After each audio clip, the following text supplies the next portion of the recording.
Eu sou o Padre Eduardo e estou aqui para te convidar para o curso que nós estamos organizando junto com o Centro Loyola, que é sobre psicopedagogia catequética. Nós queremos conversar sobre o desenvolvimento da fé, como é que a fé se desenvolve ao longo da vida e como que essa fé pode ser passível de educação.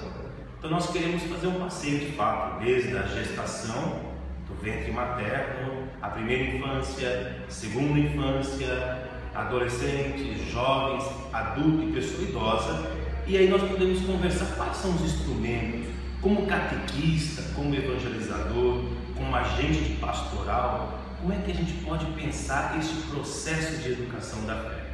O curso vai acontecer do dia 15 até o dia 18 de junho, sempre no período da noite, a partir das 19 horas, e você é convidado para estar conosco. Então, pedimos que você procure fazer a sua inscrição, e cada noite nós vamos trabalhar um tema específico, a começar com o tema da criança, depois adolescentes e jovens no segundo dia, adulto no terceiro dia e no quarto dia a pessoa idosa.